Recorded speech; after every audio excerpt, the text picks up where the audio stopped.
All right, and we are live with episode 219 of the G2 on 5G. It's the latest inside scoop on everything 5G.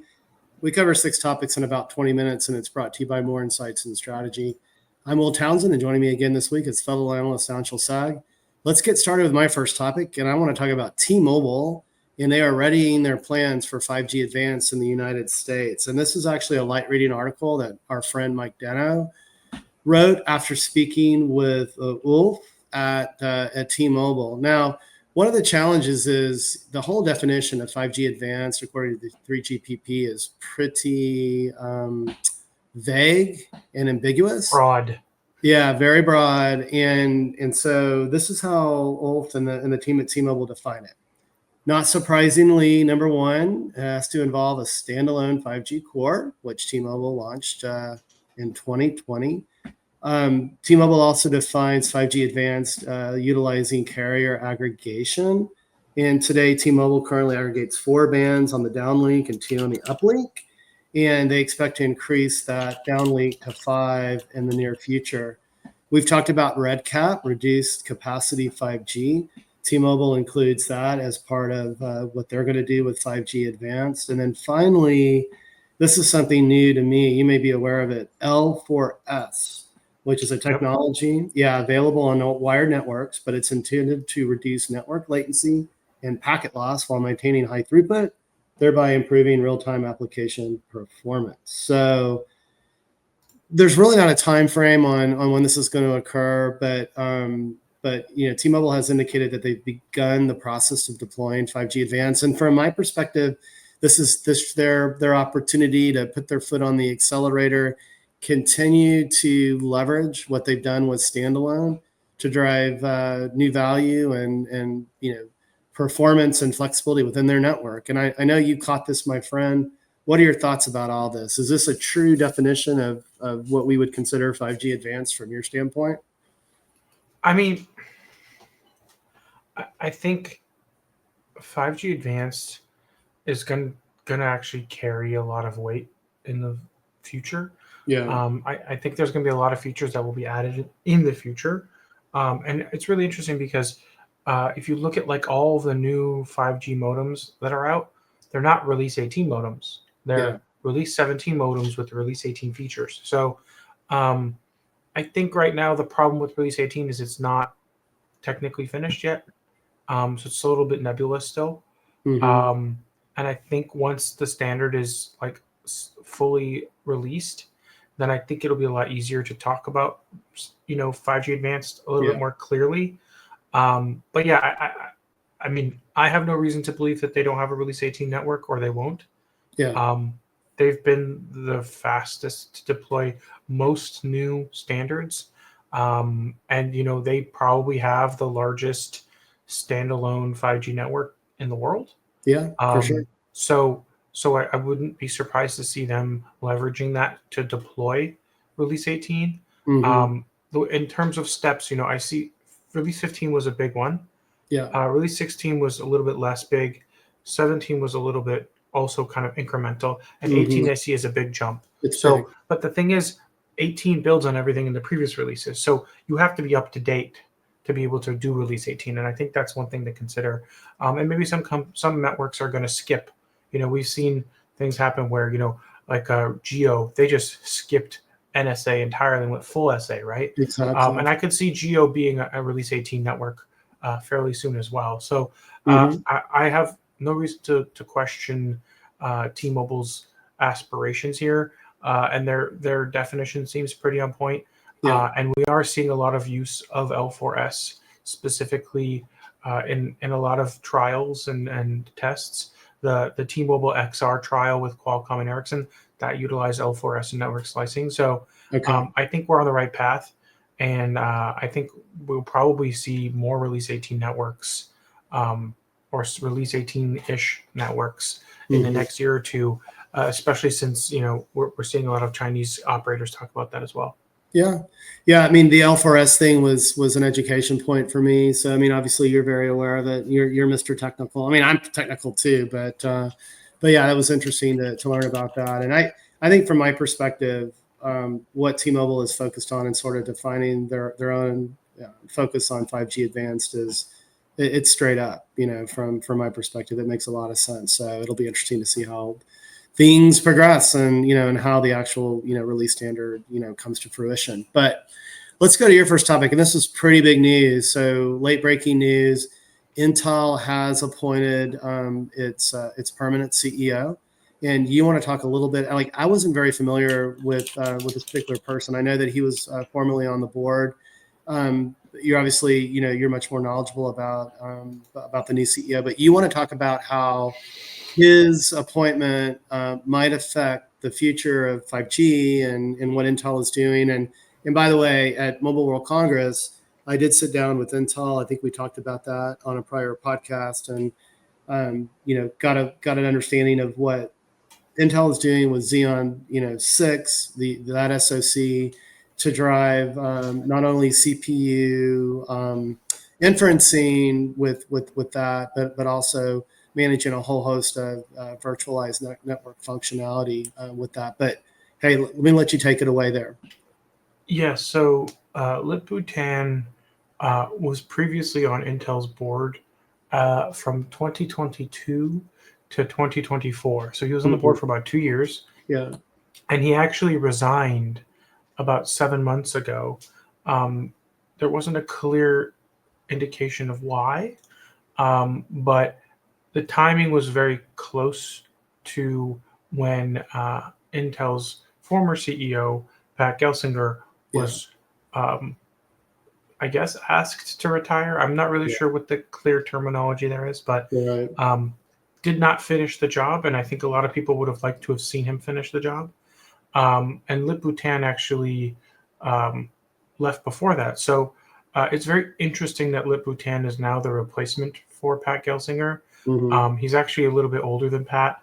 65, right? Yeah, I looked at his age. Yeah. And the reason why that's relevant is actually because before Pat Gelsinger, Intel had a policy of forced retirement at 65. So it's interesting that this is beginning at 65. Yeah.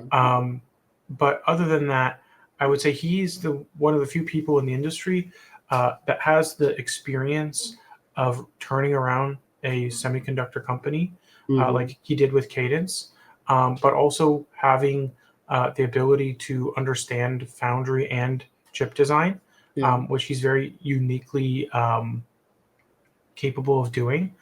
He served at Cadence as CEO from 2009 to 2021. So he was able to help that company recover its share price and its place in the market. And yeah, I just think that when you look at what's possible, I think there's very few people who have the experience and knowledge that he does. So I think he's the most qualified person for this job. And honestly, he was kind of at the top of the list for most people, including myself and our boss Pat. Yeah. Pat knows him well, right? Yeah. Yeah, and I just think that I'm more inclined to believe that he knows that Intel needs to stay the course. And if you look at where foundry and product are today, they're actually in a pretty good place. I think the biggest weakness that Intel has is on AI, specifically with AI in the data center, not so much on client. And that's actually where he has a lot of experience. And he's on the board of a lot of companies and has lots of experience in the AI investment as well. So I just think that he's the right person for this job. My biggest concern is like whether or not, he has the time, before he needs to retire. Because 65 is already up there. That's considered retirement age in most places. Right. So it'll be interesting to see how long he sticks around. But there's a serious revamp that needs to happen in the data center for Intel. And they might be on the right path, but it's still unclear about accelerators. And maybe they have to acquire or joint venture with some companies to make that happen. But regardless, I think that this is the right move, and I think Intel stock popped 12% on the news. Yeah, I saw that. So it was very clearly a vote of confidence from investors. And Intel will be having its Big Vision conference in Las Vegas, I believe April 1st and 2nd. So I think there will be some opportunities there to get an update from the company and hear from Lip-Bu Tan himself about the direction. He did publish a long letter to the employees talking about remaking the future of the company and how they want to be engineering focused. And it'll be really interesting to see where the company moves under his leadership. But there's definitely changes that need to be made, and I think that's quite obvious to everyone. It's just important to see how those changes are made and what direction they go in. Yeah, I'm sort of reading between the lines, but I did read some excerpts from that employee letter, and certainly he wants to bring Intel back into its engineering prowess. I mean, that's what Intel has been known for. And I read sort of between the lines that I think one of the reasons why he departed the board was that he fundamentally disagreed with some of the direction on outsourcing engineering work and that sort of thing. So I feel like he's the right person for the role. He's got the pedigree.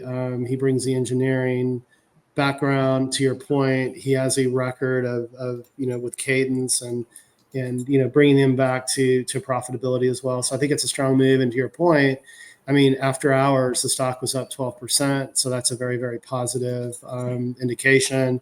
And then not that I put a lot of credence in what a lot of the financial analysts on Wall Street say, but in general, I think it was very well received. The news was very well received on Wall Street, and that's important for Intel because it's been a roller coaster there. It's they've had their ups and downs, and engineering execution has been a big issue for Intel. So it'll be interesting to see what transpires. But on the surface, this looks like a very, very positive. I will add that as of today, even though the market was down like 5 or 10%, depending on the company, Intel's up 15% after the additional on top of the after hours growth. So it popped a total of 15% on this news.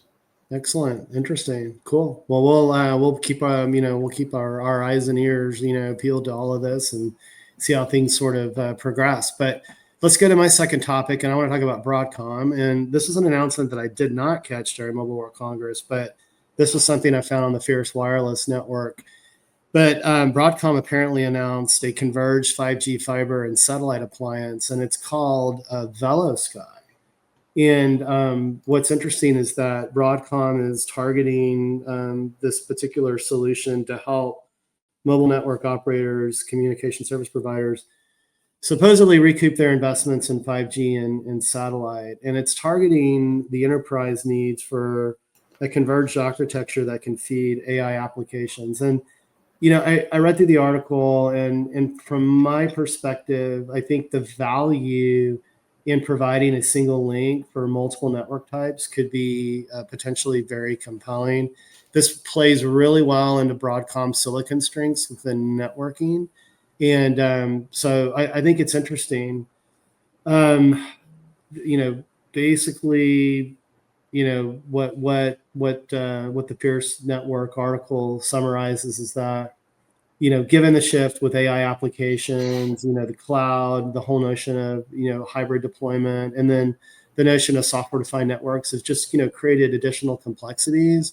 And when you're managing multiple connectivity links, it complicates things, especially for enterprises. So this seems to me to be sort of Broadcom's easy button for the enterprise. And the timing is great, obviously, given AI workloads and the challenges and demands that those create on network infrastructure in general. So I don't know if you caught this, but any thoughts before we move to your next topic? No, I think it's interesting. The converged nature of it, I think will potentially save money. Yeah. But it's unclear whether or not this requires a re-architecting of the rest of the network. Yeah. So I think it's probably beneficial to companies that are already utilizing Broadcom infrastructure. But yeah, I think it's interesting that it's a clever name. Yeah. And yeah, I think it's definitely interesting, especially since they talk about faster monetization of 5G. Yeah, and and that's the classic rub, right? For operators that invest billions of dollars in licensed spectrum and infrastructure for each of these, these generational network topologies, and and finding opportunities to monetize beyond just simply access is super important. And there's tremendous potential, obviously, with AI as it moves hybrid, but I think the timing's great, plays very well into Broadcom's strengths, and so it'll be interesting to see how things play out here. But let's move to your second topic, and this is pretty interesting. I didn't catch it, so I'm interested to learn more from you about it. But you want to talk about Vodafone UK and Ericsson and the use of AI to actually reduce the energy consumption on 5G networks. Yes. So this actually, I'm surprised you didn't see this, because it was I kind of missed like it completely. every publication wrote about it. Wow. I And must have been Ericsson asleep. promoted Yeah. it. But basically, they did a trial in the UK using Ericsson advanced AI and ML powered software, and they were able to lower the power usage of 5G radio units by as much as 33% Wow. at select sites in London. That's crazy. And this was using Ericsson's advanced AI and machine learning based software solutions. The Ericsson Service Continuity AI app suite with intelligent energy efficiency dynamically adjusts the network power consumption based on demand. So say that fast 3 times. I right? know it's way too many words. But they said that they implemented 3 key energy saving features: 5G deep sleep, 4G cell sleep mode orchestration, and radio power efficiency heat map. And Ericsson further explained that 5G deep sleep uses AI-driven predictive algorithms to allow radios to enter an ultra-low energy hibernation state, reducing power usage by up to 70% during off-peak hours. And then that 4G cell sleep mode orchestration does a behavioral model of network cells to fine-tune sleep parameters to ensure that power savings doesn't affect performance. And then the radio power efficiency map uses ML to create a visual representation of all the network cells, identifying and ranking underperforming sites for targeted efficiency improvements. So those are like the big 3 things that they were able to implement, and that's how they achieved these capabilities. They used Ericsson's antenna integrated radio 5322 and baseband 6651, and they use a Snapdragon X65 modem to RF system in the devices. Yeah. I mean, my God, like a third energy, efficiency, that's huge, man. It is. Yeah. It's operators, some of their biggest costs. Oh, it's the number 1 operational expense line is your power bill. Like, when Chris Sambar was running networks at AT&T, he told me it was like their power bills like in the billions. Yep. We were just complaining before we got started on our podcast about your power bill and your double payment in San Diego. But yeah, think about the power bill that these mobile network operators have to foot, right? Yep. Super compelling. Well, hey man, let's hit my third and final. I'm going to be really quick on this one, so before the cold medication wears off. But I caught this on where was this? This was on the Fierce Electronics website, but I didn't catch this, but Qualcomm recently acquired a company called Edge Impulse to accelerate its Dragonwing IoT design win. So we've talked about Dragonwing. We've talked about how that's Qualcomm's new brand for its infrastructure extension. What's really interesting about Edge Impulse, apparently they were already working with them, and this is typical, right? So I mean, I think Qualcomm works with these really cool companies, and then they figure out, wow, the IP is awesome. We ought to integrate it. But so Edge Impulse already supports Dragonwing 2 processors, the QCS 6490 and 5430. But what's interesting about Edge Impulse is that it provides a developer toolset that allows applications to be built for asset tracking and monitoring, manufacturing, anomaly detection, predictive maintenance, and other things, including the use of AI with computer vision, audio, and speech recognition. So, and this complements what obviously Qualcomm is doing. integrating NPU and XPU functionality into its ASICs and its SoCs. And also, I think on a prior podcast, it was probably last year, you and I talked about how Qualcomm launched its AI Hub, which is designed to provide better inference performance with reduced model sizes and memory. So this is highly complementary to their overall IoT strategy. And from my perspective, Qualcomm dabbled there for a while, but now they're super serious, right? So new branding, a recent acquisition to really double down on IoT and compete with the likes of MediaTek and others in this space. So I don't know if you caught the news, but what do you think about all that?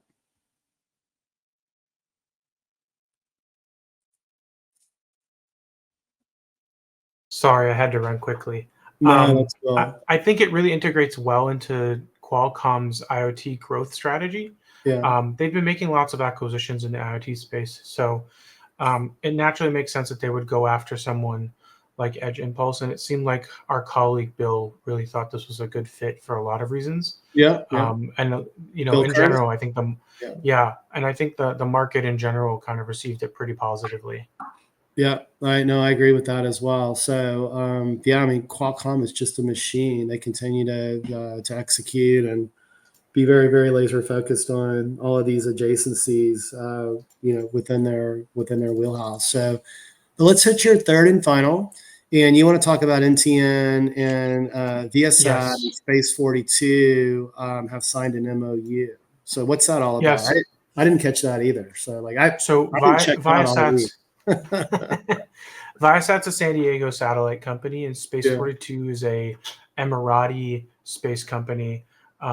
And they are they've signed an MOU to kind of try to figure out how they're going to serve the direct-to-device satellite connectivity market, and kind of implement 5G NTN as a technology, and have the two companies work together, because Viasat's already partnered with the European Space Agency to also work with NTN direct-to-device systems.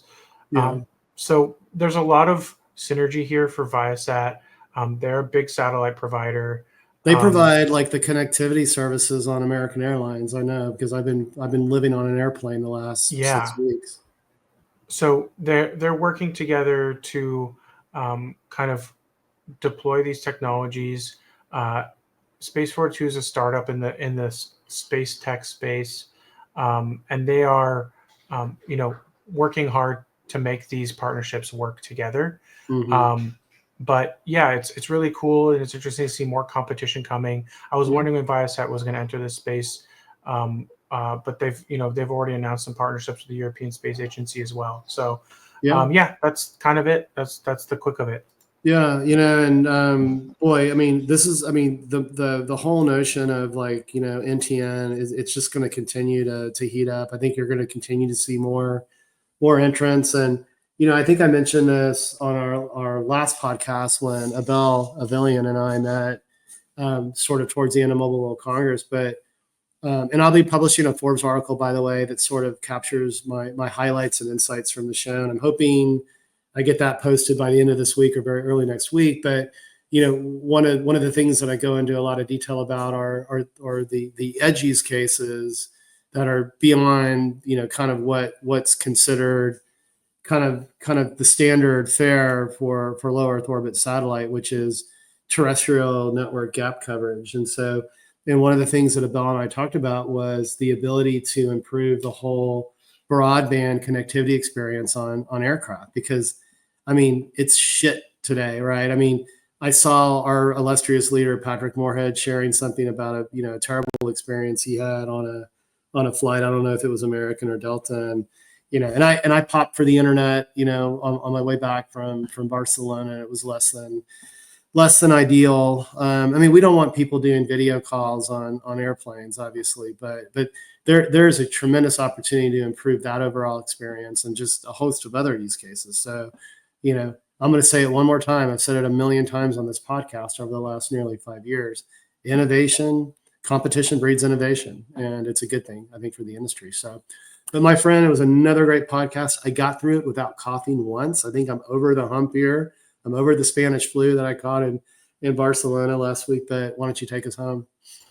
Absolutely. We hope our viewers and listeners found this week's topics interesting. If anyone out there would like to provide insights for a specific 5G topic for a future podcast, please reach out to us on social media. Will is at WillTownTech, and I'm at Anshel Sag. We hope you have a great weekend, and please tune in again next week. And rate and subscribe. And yeah, don't forget to rate and subscribe.